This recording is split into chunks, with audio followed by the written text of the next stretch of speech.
হিসাবে আমার অনেক দায়িত্ব রয়েছে, কর্তব্য রয়েছে। আমি এই এলাকার জনগণের জন্য আমি সর্বোচ্চ দেওয়ার চেষ্টা করব। আমাকে যদি মনোনীত নাও করে, তারপরেও কিন্তু আমি এই এলাকার সন্তান, এই এলাকার ছেলে, আমি কিন্তু এই এলাকায় থাকবো।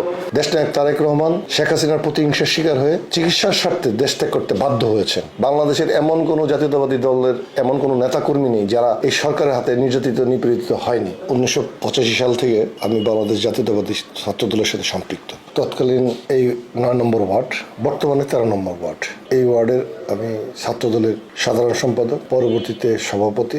ধীরে ধীরে ধীরে ধীরে আমি মিরপুর থানা ছাত্রদলের সাধারণ সম্পাদক, সভাপতি সহ অবিভক্ত মহানগরের প্রচার সম্পাদক এবং পরবর্তীতে মহানগর উত্তরের প্রথম সভাপতি হিসেবে দায়িত্ব পালন করি। দীর্ঘ 96-2001 পর্যন্ত আমি মহানগর উত্তরে ছাত্রদলের সভাপতি হিসেবে দায়িত্ব পালন করে হাসিনা বিরোধী আন্দোলনে সক্রিয়ভাবে অংশগ্রহণ করি। 1-11 পরে আবারও বাংলাদেশ জাতীয়তাবাদী যুবদলের ঢাকা মহানগর উত্তরের সভাপতি হিসেবে দায়িত্ব পালন করি। তখন সরকারের প্রতিষ্ঠিত ছিল ফ্যাসিস্ট খুনি হাসিনা। তারপর থেকে দীর্ঘ আন্দোলন সংগ্রামের মধ্য দিয়ে আমি জাতীয়তাবাদী যুবদল কেন্দ্রীয় নির্বাহী কমিটির সাংগঠনিক সম্পাদক হিসেবে দায়িত্ব পালন করি। আমার সহযোদ্ধাদের নিয়ে হাসিনার ফ্যাসিস্ট বিরোধী আন্দোলনে আমি সক্রিয়ভাবে অংশগ্রহণ করে যুবদল কেন্দ্রীয় নির্বাহী কমিটির সিনিয়র সভাপতি হিসেবে দায়িত্ব পালন করি। পরবর্তীতে আমি যুবদলের ভারপ্রাপ্ত সভাপতি হিসেবে দায়িত্ব পালন করি। বর্তমানে আমি বাংলাদেশ জাতীয়তাবাদী দল বিএনপির নির্বাহী কমিটির মেম্বার হিসেবে দায়িত্ব পালন করছি। 18 সালে নির্বাচনের আগ মুহূর্তে আমার বাসার উপর দিয়ে যে বুলডোজার শেখ হাসিনা বাহিনী প্রেরণ করেছিল, 71 সালে মুক্তিযুদ্ধের সময় শুনেছি আমাদের মুরব্বীদের কাছ থেকে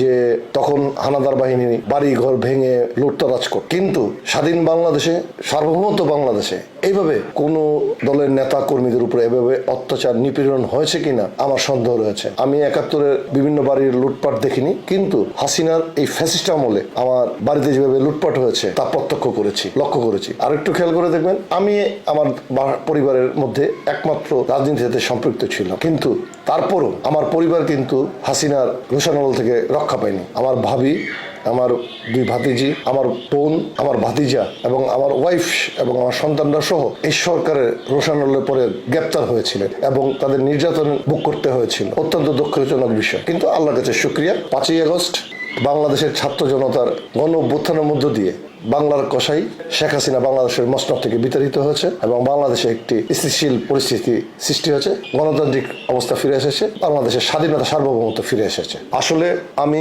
কাফরুল বীরপুরের সন্তান। স্বাভাবিক কারণে দীর্ঘদিন রাজনীতি করি, একটি আকাঙ্ক্ষা থাকে যে জাতীয় সংসদ নির্বাচনে অংশগ্রহণ করা। আমারও সেরকম একটি আকাঙ্ক্ষা রয়েছে। আমি কাফরুল মিরপুরের যে কনস্টিটিউশন রয়েছে, যে আসনটি রয়েছে, সে আসনে আমি একজন জাতীয়তাবাদী দল বিএনপির মনোনীত প্রার্থী হিসেবে অংশগ্রহণ করার ইচ্ছা প্রকাশ করছি। দল যদি আমাকে মূল্যায়ন করে, দল যদি আমাকে ধানের শীষ হাতে তুলে দেয়, নিশ্চয়ই এলাকার সন্তান হিসাবে আমার অনেক দায়িত্ব রয়েছে, কর্তব্য রয়েছে। আমি এই এলাকার জনগণের জন্য আমি সর্বোচ্চ দেওয়ার চেষ্টা করব। কারণ এই কাফরুল মিরপুরের আকাশ বাতাসের সাথে নিঃশ্বাস নিয়ে কিন্তু আমি বড় হয়েছি।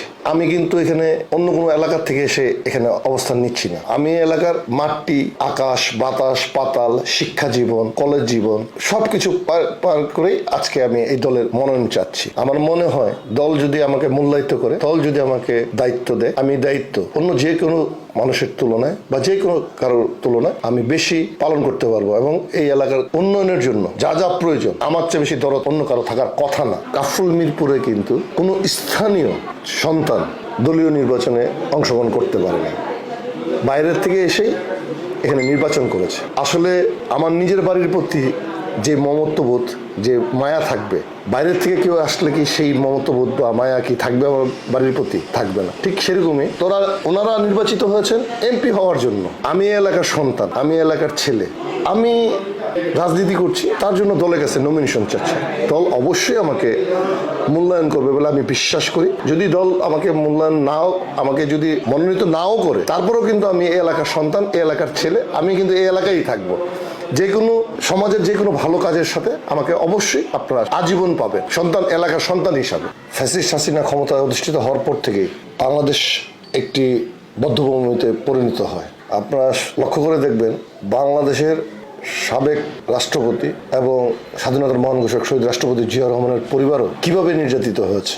দেশটাতে বেগম খালেদা জিয়া শুধুমাত্র তার প্রতিহিংসার কারণে দীর্ঘদিন জেলে বন্দী ছিলেন। দেশনায়ক তারেক রহমান শেখ হাসিনার প্রতিহিংসার শিকার হয়ে চিকিৎসার স্বার্থে দেশ ত্যাগ করতে বাধ্য হয়েছেন। আর সেখানে আমি মামুন হাসান স্বাভাবিক কারণে কতটুকু নির্যাতিত হয়েছি, যেখানে বাংলাদেশের স্বাধীনতার মহান ঘোষক শহীদ রাষ্ট্রপতি জিয়া রহমান পরিবার নির্যাতিত হয়, সেখানে বলা বাহুল্য যে বাংলাদেশের এমন কোনো পরিবার নেই, বাংলাদেশের এমন কোনো জাতীয়তাবাদী দলের এমন কোনো নেতাকর্মী নেই যারা এই সরকারের হাতে নির্যাতিত নিপীড়িত হয়নি।